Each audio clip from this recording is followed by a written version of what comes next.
Assalamualaikum warahmatullahi wabarakatuh. Apa kabar anak-anakku kelas 8? Kembali lagi bersama saya Ustazah Aknel.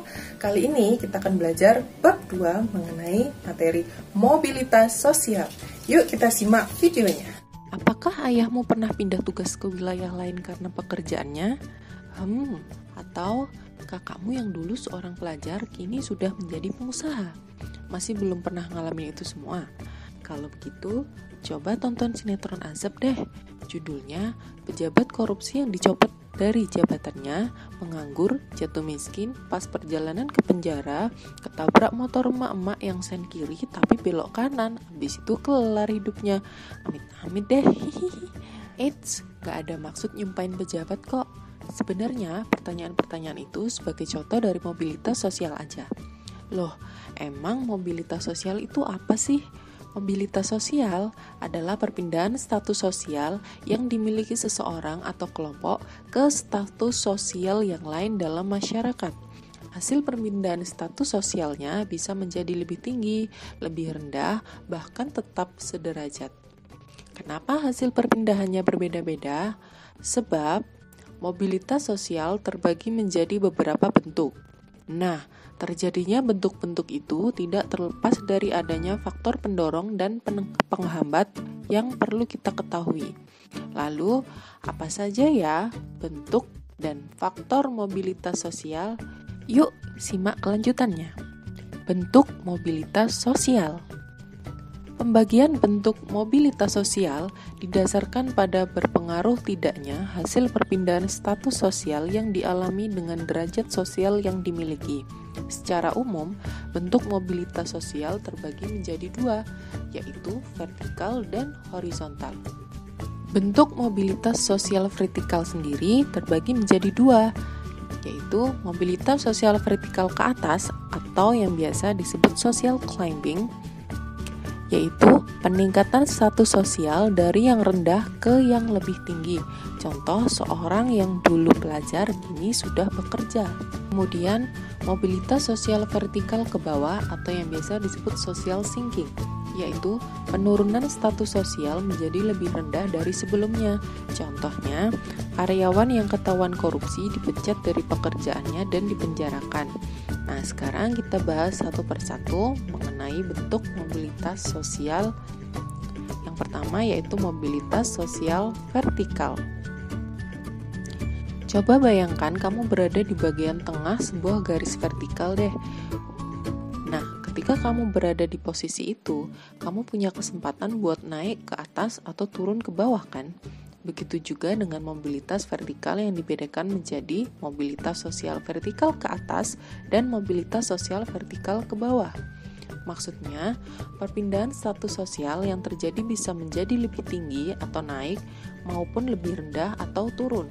Makanya, mobilitas vertikal adalah perpindahan status sosial yang dimiliki seseorang atau kelompok ke status sosial lain yang tidak sederajat dari sebelumnya. Kemudian yang kedua, yaitu mobilitas sosial horizontal. Sekarang, coba bayangkan kamu berada di tengah sebuah garis horizontal. Kalau kamu berada di sana, mau kamu pindah ke kanan kek, atau ke kiri kek, pasti kamu akan tetap di satu tempat yang sejajar kan? Nah, seperti itulah mobilitas horizontal. Dalam mobilitas horizontal, perpindahan status sosial yang dialami seseorang atau kelompok tidak akan mengubah derajat sosialnya atau akan tetap sejajar seperti sebelumnya.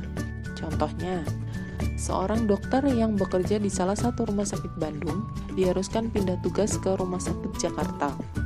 Pada kasus itu, dokter tersebut mengalami mobilitas horizontal, yaitu perpindahan tempat kerja tetapi tidak mengubah status sosialnya sebagai dokter. Sekarang, yang akan kita bahas adalah faktor pendorong mobilitas sosial.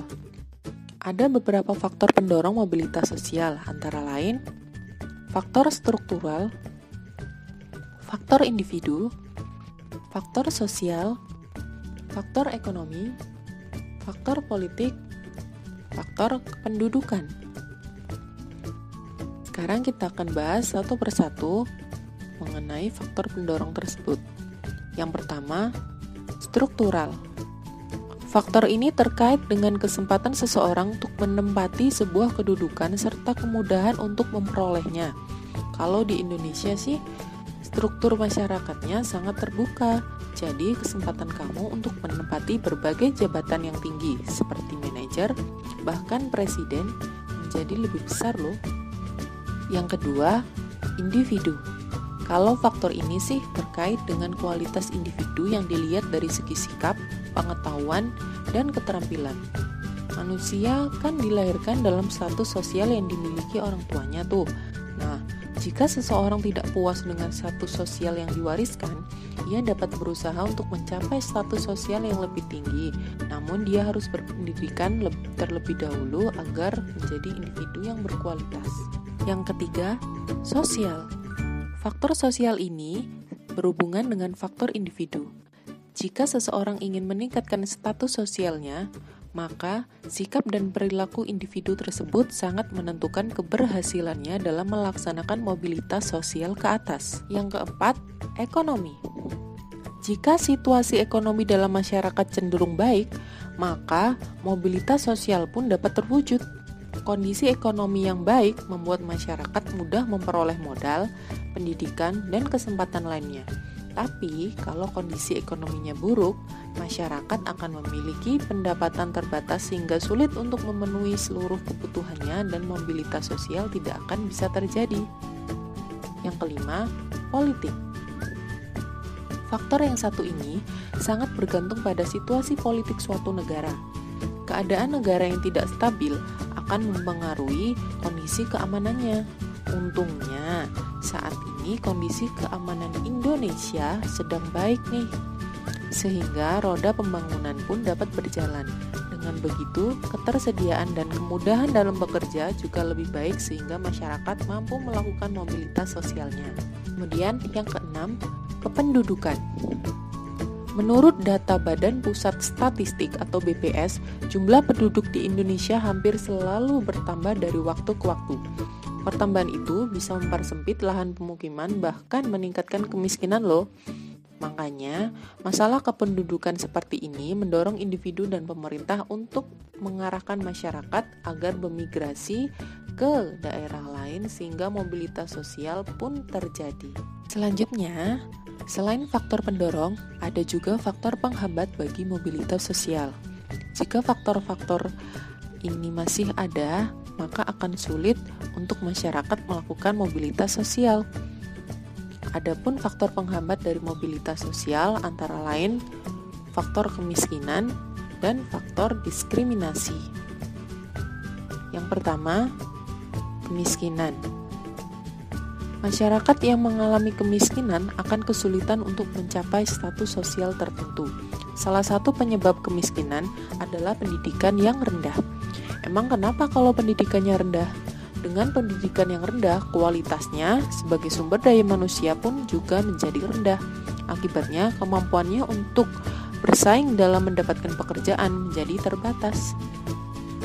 Yang kedua, diskriminasi.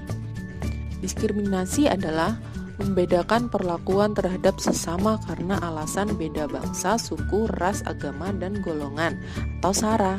Nah, perlakuan membedakan seperti ini sangat tidak baik. Selain dapat mengakibatkan konflik, juga dapat menghambat mobilitas sosial. Nah, gimana? Mudah kan materinya? Jangan lupa like and subscribe. Semoga bermanfaat. Saya akhiri. Wassalamualaikum warahmatullahi wabarakatuh. Semangat!